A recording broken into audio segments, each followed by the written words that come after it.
Ya, jadi tema kita di sore hari ini adalah berserah bukan menyerah. Eh, Kelihatan hampir sama ya, berserah bukan menyerah gitu loh. Ya, hampir menyerah juga sih. Ya, teman-teman yang terkasih dalam Tuhan Yesus Kristus, sebelum kita mulai, saya mengajak kita semua untuk buka dari 1 Petrus pasal 5 ayat 6 dan 7. Ya, kita baca bersama-sama ya. Kita baca pertama dari 1 Petrus pasal 5 ayat 6 sampai dengan ayat yang ketiga, 7. 3, 2, 1. Karena itu rendahkanlah dirimu di hadapan bawah tangan Tuhan yang kuat, supaya kamu ditinggikannya pada waktunya. Serahkanlah segala kekhawatiranmu kepadanya, sebab Ia yang memelihara kamu. Ya, selanjutnya dari Amsal pasal 6 ayat 6 sampai dengan ayat yang ke-8. 3, 2, 1. Hai pemalas, pergilah kepada semut, perhatikanlah lakunya dan jadilah bijak. Biarpun ia tidak ada ya pemimpinnya, pengaturnya atau penguasanya, ia menyediakan roti pada musim panas dan mengumpulkannya pada waktu panen. Ya, demikianlah firman Tuhan. Ya, teman-teman yang terkasih dalam Tuhan Yesus Kristus, ketika kita berbicara terkait dengan sebuah tema, tentu kita semua punya satu pemahaman dasar, satu kalau dibahasakan praposisi, pemahaman terkait dengan sebuah tema tersebut. Nah, jadi kita memiliki asumsi dasar terkait dengan suatu hal yang atau sebuah pemikiran yang akan kita utarakan atau kita sampaikan atau kita dengar. Nah, pemahaman kita itu kita biasa dapatkan dari berbagai sumber. Jadi instrumennya banyak banget. Bisa dari buku, bisa dari YouTube, bisa dari media sosial dan lain-lain. Jadi sumbernya banyak banget. Khususnya bagi kita saat ini instrumennya banyak banget. Jadi kita kaya banget dengan berbagai informasi. Nah, pertanyaan berikutnya adalah dari semua sumber-sumber yang ada itu, apakah sumber itu bisa menjadi sesuatu hal yang bisa kita percaya dan kita bisa pegang di dalam kehidupan kita. Nah, ini suatu hal yang perlu kita pelajari bersama-sama sehingga kita bisa mengerti apa yang menjadi pegangan di dalam kehidupan kita. Ya, termasuk tema yang kita bahas sore hari ini, yaitu berserah bukan menyerah. Nah, ketika kita mengatakan bahwa berserah, ini menurut saya menjadi sesuatu yang subjektif banget sih. Subjektif. Jadi ketika seseorang mengatakan berserah, mungkin pandangan saya, pandangan yang lain belum tentu bahwa ya kamu berserah gitu. Jadi mungkin saya mengatakan bahwa saya berserah kepada Tuhan untuk kelulusan saya dalam masa kuliah saya. Atau saya berserah kepada Tuhan karena mungkin belum menikah karena belum ada jodoh. Atau mungkin saya berserah kepada Tuhan karena sering dimarahin sama bos. Nah, ketika kita di dalam sebuah pergumulan dan berada pada suatu titik kesimpulan pribadi kita, ya dalam tanda kutip berlindung di belakang istilah berserah ini, jangan-jangan sih bukan berserah, tapi sesungguhnya kita sedang menyerah terhadap sebuah persoalan atau pergumulan gitu. Jadi menurut saya ini beda tipis banget sih. Berserah dan menyerah itu menurut saya subjektif banget sih. Jadi seseorang mengatakan dia berserah kepada Tuhan, ada kemungkinan ya tanda kutip dia menyerah terhadap keadaan atau kondisinya itu. Nah, menurut saya kalau misalnya dia berserah kepada Tuhan untuk kelulusannya, jangan-jangan dia berlindung di belakangnya itu ya dia malas belajar mungkin. Malas belajar, terus mungkin karena kondisi ekonomi misalnya melilit kehidupannya dia, akhirnya ya udahlah, gue tinggalin kuliah dulu deh, gue kerja dulu deh. Dan kuliah nggak usah terusin. Atau mungkin karena mager, nggak kemana-mana, pas nyadar, waduh udah umur 45-an, ya nggak datang lah jodoh lah, nggak merit. Atau bisa juga karena mungkin sering telat ke kantor, kerjaan gak beres-beres, sering dimarahin sama bos, pas kerja mungkin sering ngantuk dan diomelin sama bos. Ya kita bilang ya gue berserah deh kalau memang diomelin terus sama bos. Jadi menurut saya tipis banget gitu loh. Bedanya tipis sekali. Makanya tadi saya bilang bahwa berserah ini sesuatu yang subjektif. Nah, bagaimana kita melihat sebagai seorang anak Tuhan akan hal-hal seperti ini. Jadi yang saya mau katakan bahwa berserah adalah sesuatu gambaran besar yang sangat, istilahnya di dalamnya ada sesuatu yang subjektif banget. Makanya penting sekali kita untuk mendengar dan memahami ketika orang mengatakan bahwa dia berserah gitu. Nah, bagaimana kita mendengar dia dan memahami dia ya mungkin dengan adanya waktu. Jadi nggak mungkin ketika misalnya kita baru ketemu nih, saya misalnya sama Citra baru ketemu terus bilang, iya Kak saya berserah untuk kasus saya ini. Baru ketemu ya misalnya ya. Ya mungkin dengar doang. Tapi ketika misalnya kita udah ada relasi yang lama misalnya di dalam suatu komunitas, atau saya dengan Kristo, ya pasti kita akan beda. Oh iya, mungkin benar dia berserah gitu loh. Jadi itu yang saya mau katakan bahwa kita harus memahami hal ini lebih dalam lagi. Nah sebelum kita tiba pada kesimpulan mengatakan berserah, saya mau mengajak kita untuk melihat lebih dalam kenapa seorang pemuda atau seorang itu mengatakan bahwa dia bisa menyerah atau berserah gitu. Nah, oke. Jadi berserah bukan menyerah ya. Jadi kadang menurut saya sih kebanyakan sih lebih ke menyerah sih. Makanya kenapa saya bilang itu sangat subjektif. Oke. Jadi saya melihat kenapa saat ini pemuda-pemuda itu kebanyakan sih menyerah sih. Nah nanti ada satu video yang akan saya tunjukkan, nanti mungkin teman-teman bisa nilai lah. Jadi zaman ke zaman itu, generasi ke generasi itu, pemahaman terkait dengan sesuatu hal itu, atau pandangan dia terkait dengan sesuatu hal itu pasti beda-beda. Jadi yang pertama itu budaya serba cepat dan instan itu di era teknologi ini, itu kadang mempengaruhi kehidupan kita. Di mana segala sesuatu informasi kita mendapatkannya dengan berlimpah. Mau pesan sesuatu tinggal mainkan jari tangan Anda, semuanya datang. Mau pesan makanan, mau pesan apapun, tinggal mainkan jari, semua datang gitu. Jadi segala sesuatu itu sangat mudah di kondisi kita saat ini. Jadi dengan informasi yang begitu limpah itu kadang membuat kita jadi bingung gitu.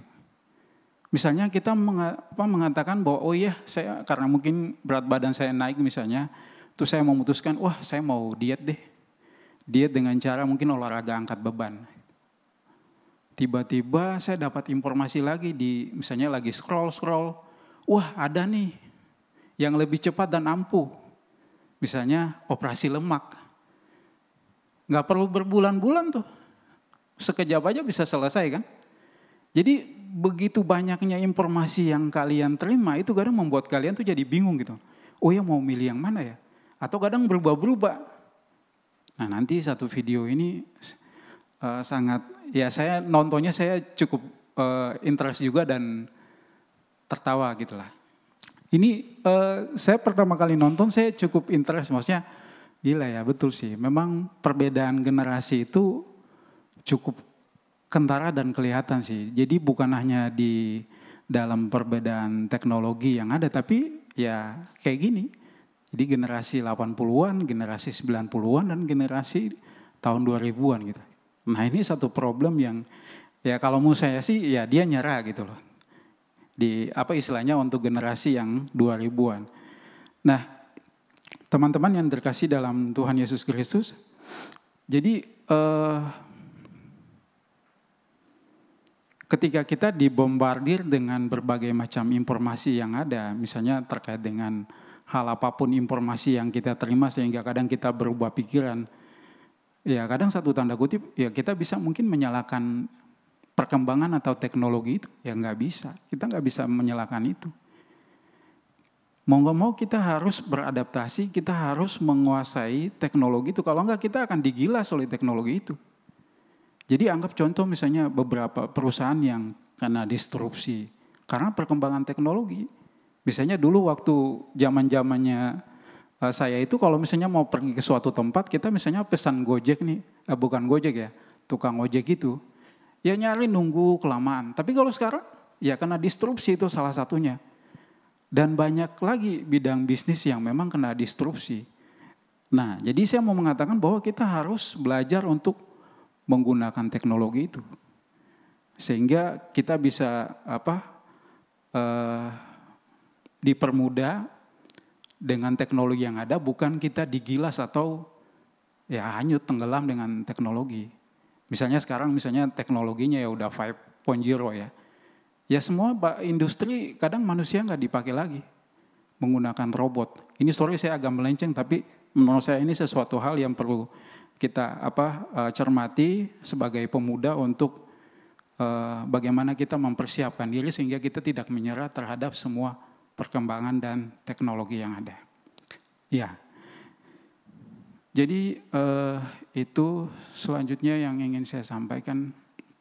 Ya, yang kedua, kadang kita bisa mengatakan bahwa saya berserah, tapi sesungguhnya kadang menyerah karena satu pertanyaan yang muncul adalah saya sudah mencoba dan berusaha sampai sejauh mana, sampai di titik mana gitu.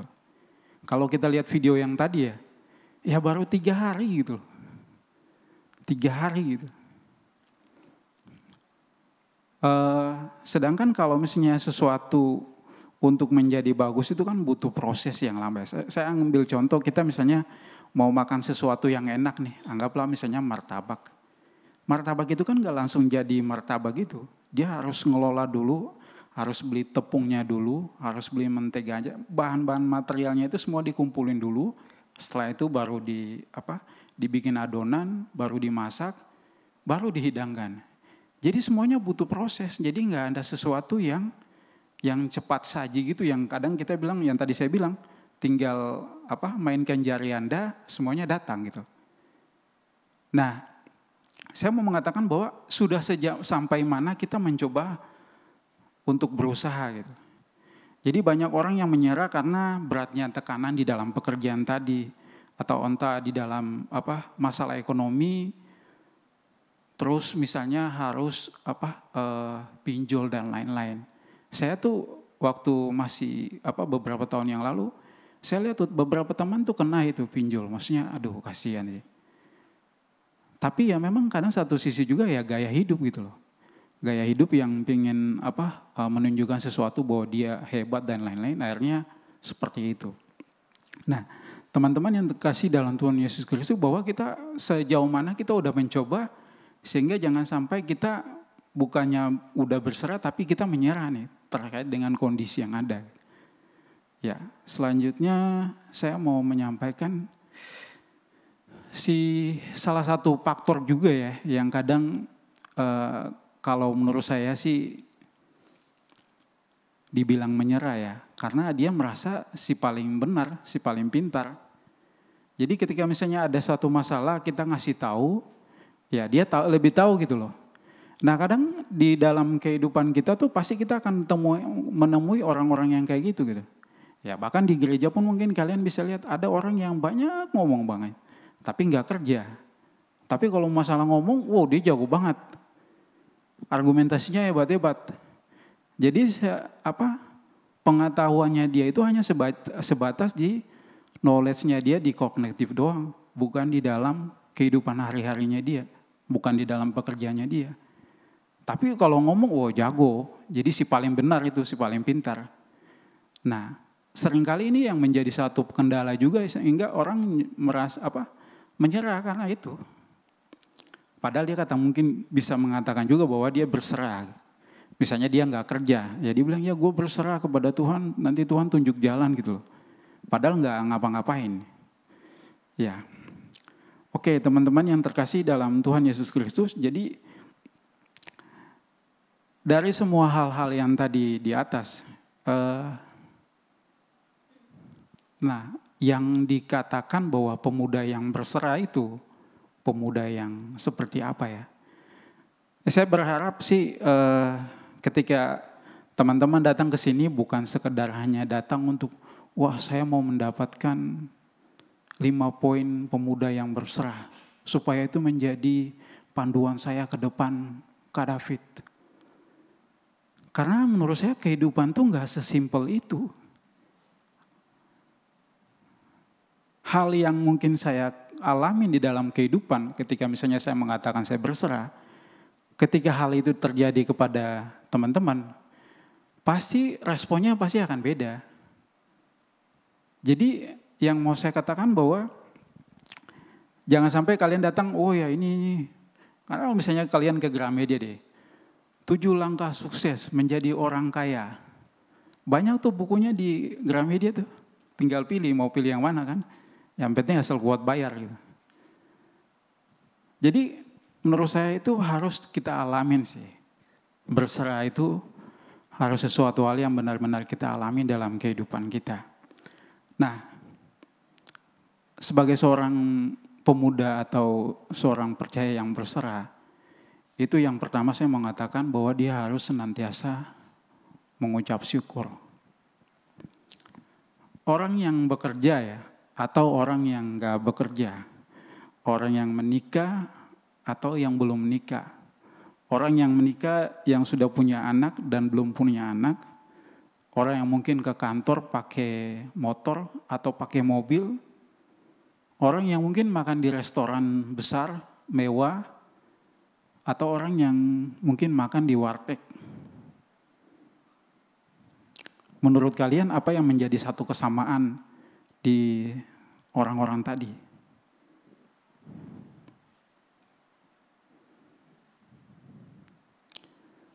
Terkait dengan mengucap syukur. Yang saya mau katakan bahwa sama-sama masih memiliki napas kehidupan.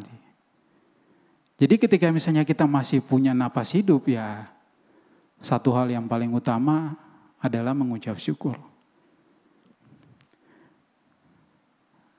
Itu yang paling utama sih. Jadi saya sih kadang menyadarin itu sih. Kalau misalnya kita nggak ngucap syukur, aduh, kita bisa jadi bablas gitu loh. Jadi sombong, jadi tinggi hati, ngelihat orang lain tuh rendah. Padahal harusnya kita ngelihat, waduh kalau bukan Tuhan, ya saya nggak apa-apa, jadi apa-apa gitu. Kalau bukan Tuhan, ya saya nggak seperti ini.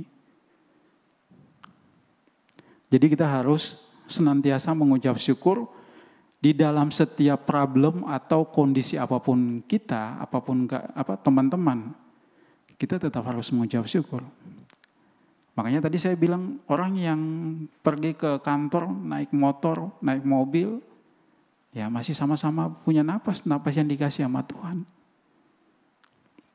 Dan kadang kesempatan-kesempatan di dalam problem atau masalah yang Tuhan kasih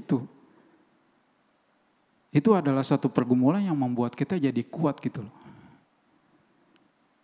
Makanya kita harus mengucap syukur untuk semua pergumulan kita, persoalan kita. Karena kalau misalnya kita coba berpikir sederhana ya. Kalau misalnya nggak lulus kelas 1, nggak mungkin kan ke kelas 2. Pasti ada ujian, ada tahapan-tahapan yang kita lewati. Nah sama dengan proses kehidupan kita. Kalau misalnya kita nggak akan dikasih ujian, ya kita nggak akan memiliki kepekaan, kebijaksanaan di dalam kehidupan kita terkait dengan semua masalah yang ada di dalam kehidupan kita. Jadi saya mau mengatakan bahwa kita sebagai anak-anak Tuhan, yang pertama-tama adalah mengucap syukur atas semua yang Tuhan anugerahkan, apapun itu yang saat ini kita miliki. Gitu. Semuanya itu adalah anugerah. Yang pertama itu tadi saya bilang napas kehidupan.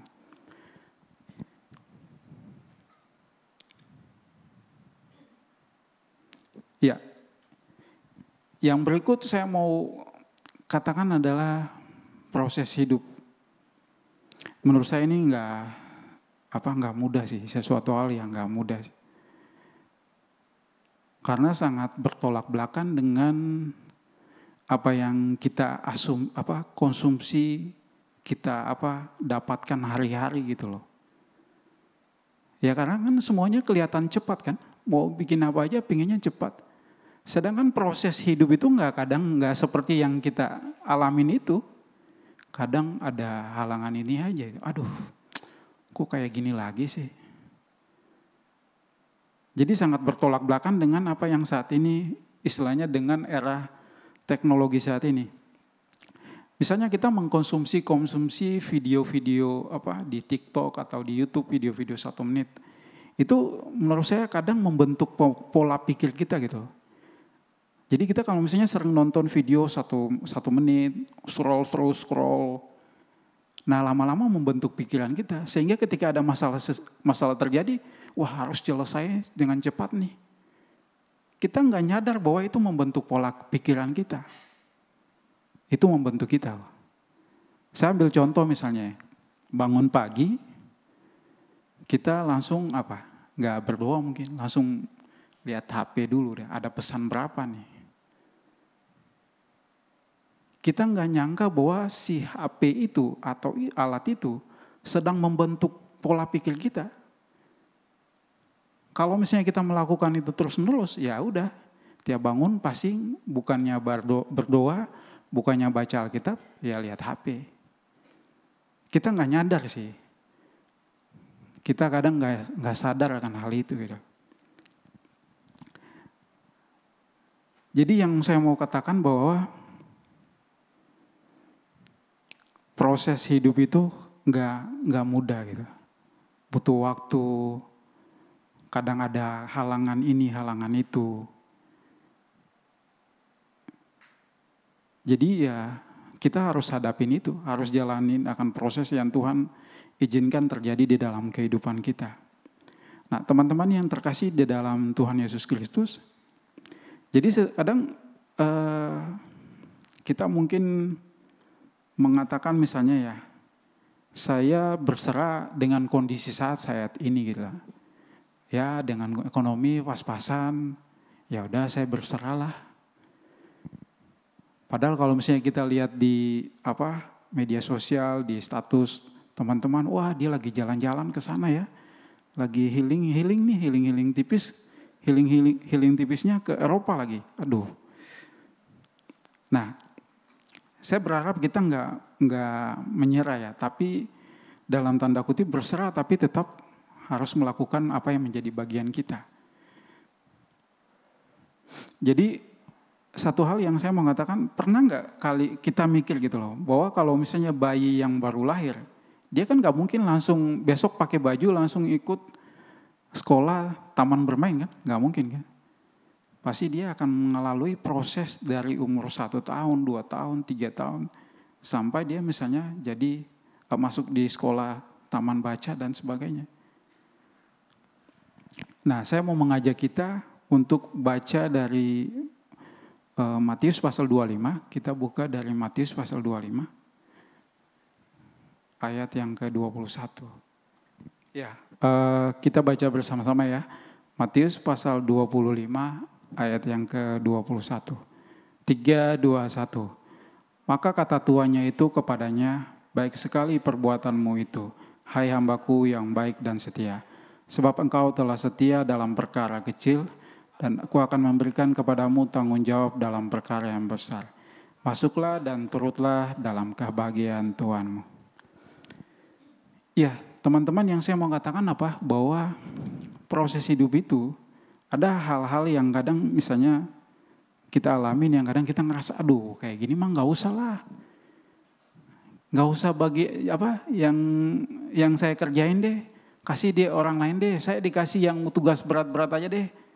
Jadi yang ringan-ringan kayak gini ya udah di skip buat yang lain gitu.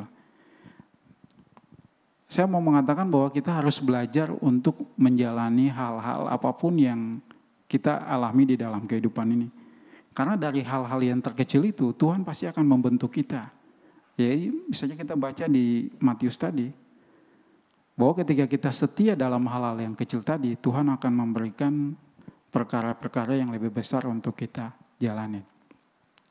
Ya, teman-teman yang terkasih dalam Tuhan Yesus Kristus, eh, satu hal lagi yang ingin saya katakan bahwa kita harus belajar untuk menikmati keberhasilan dan kegagalan itu. Ya kalau menikmati keberhasilan sih kayaknya sih oke sih Kak. Tapi kalau menikmati kegagalan kayaknya ya buat yang lain aja deh. Saya punya satu cerita.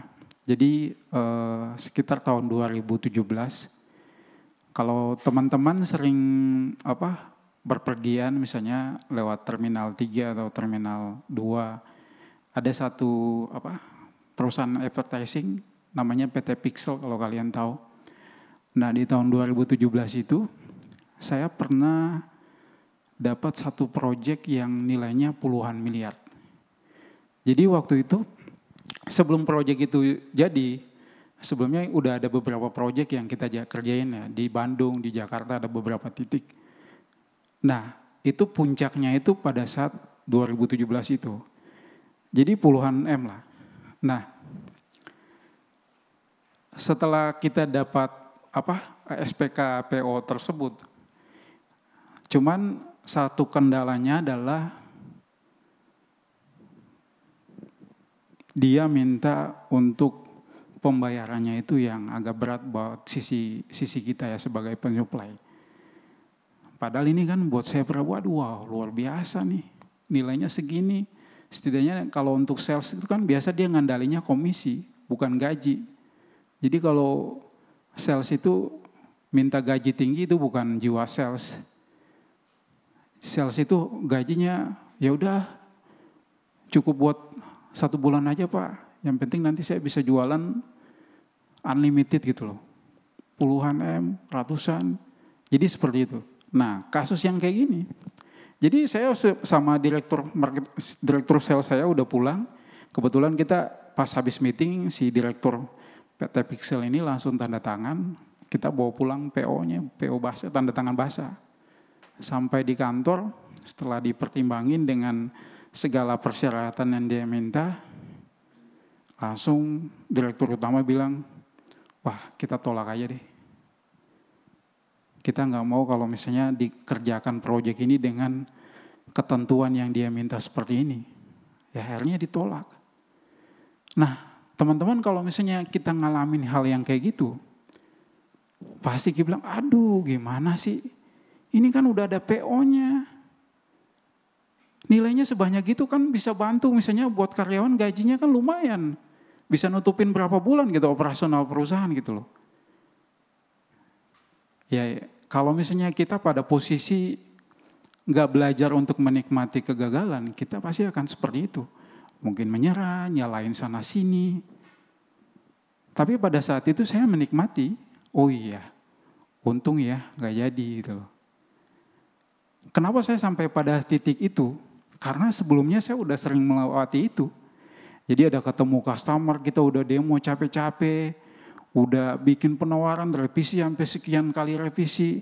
Tahu-tahu belinya ke sebelah. Dan itu bukan sekali 2 kali, bisa puluhan kali. Sehingga apa? Membentuk saya untuk, oh iya nikmatin aja. Dapat atau enggak dapat, nikmatin gitu loh. Makanya saya berharap kita bukan hanya sekedar untuk menikmati keberhasilan kita, tapi kadang kegagalan pun kita harus nikmati. Sehingga ketika kita ada dikasih Tuhan suatu hal yang kadang besar banget, ya biasa aja tuh. Karena apa? Hal-hal yang kecil yang kita udah lewatin tadi, ya nggak mudah sih. Tapi saya berharap sebagai buat teman-teman ketika misalnya hal-hal yang terjadi di dalam kehidupan ya mungkin case-nya pasti akan beda, semua orang ya pasti akan beda. Tapi dari sini saya berharap kita untuk belajar menikmati gitu. Baik keberhasilan kita, baik kegagalan kita, dan mengucap syukur untuk semua itu. Ketika Tuhan kasih kesempatan itu, ya kita harus mengucap syukur. Sehingga apapun yang terjadi, ya kita nikmatin gitu. Iya, teman-teman yang terkasih dalam Tuhan Yesus Kristus, yang berikut untuk seorang pemuda yang memiliki pemahaman atau berserah di dalam pemahaman yang benar, dia harus belajar juga untuk mengevaluasi diri dia gitu.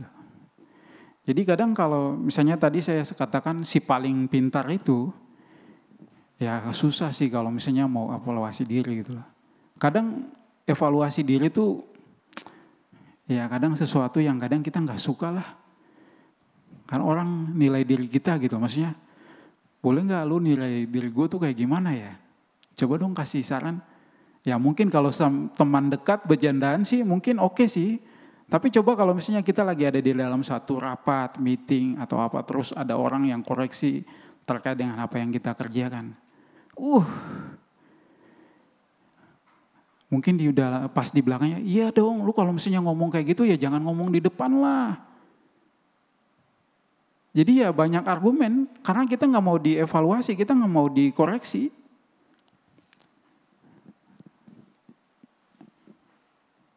Padahal sesungguhnya koreksi-koreksi atau evaluasi diri itu sangat membantu kita untuk membentuk kita menjadi pribadi-pribadi yang lebih baik lagi ke depan.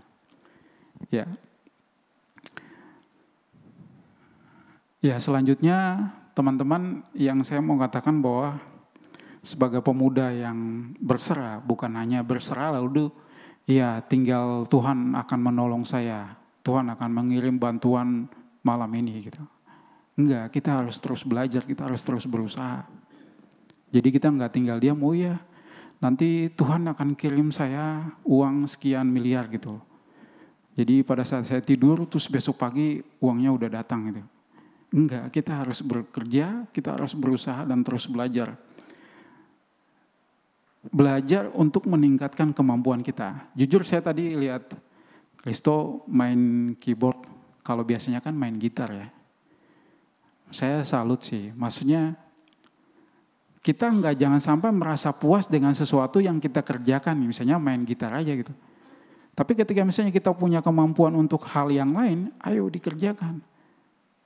Saya salut sih, maksudnya nggak membatasi diri untuk melakukan hal yang lain gitu loh. Sehingga kita terus dimampukan, kita punya pemahaman-pemahaman terkait dengan sebuah bidang itu lebih luas gitu loh. Kalau misalnya dia hanya main di gitar, ya mungkin pengetahuannya sih oke, bisa diandalkan. Tapi ketika misalnya banyak hal bisa dikuasain, orang pasti akan nanya, oh iya kalau yang kayak gini gimana ya? Nah kalau misalnya kita nggak main itu ya orang pasti bilang, ya mungkin kita akan jawab aja, tapi asal bunyi gitu loh. Tapi ketika kita udah punya pemahaman, mengalami hal tersebut, ketika orang meminta pendapat dari kita, pasti orang akan menerima pendapat kita gitu. Karena dia udah ngalamin. Nah sama dengan kita misalnya masih di dalam di pekerjaan. Kita coba belajar untuk menguasai hal-hal yang lain. Karena banyak banget bidangnya. Di dalam pekerjaan kita misalnya kita kuasain di bidang administrasi. Coba kita masuk ke dalam bidang misalnya pergudangan atau yang lain gitu. Sehingga wawasan kita tuh semakin luas. Karena orang-orang yang memiliki talenta yang banyak itu ya pasti yang akan dipakai gitu loh. Dipakai di kantornya dan dia menjadi orang-orang andalan gitu. Itu yang akan menolong kita sehingga kita bisa menghadapi akan kehidupan yang begitu keras, kehidupan yang penuh dengan dunia disrupsi yang cukup banyak di dalam hari-hari ini. Nah, selanjutnya kita juga terus belajar untuk mengandalkan Tuhan.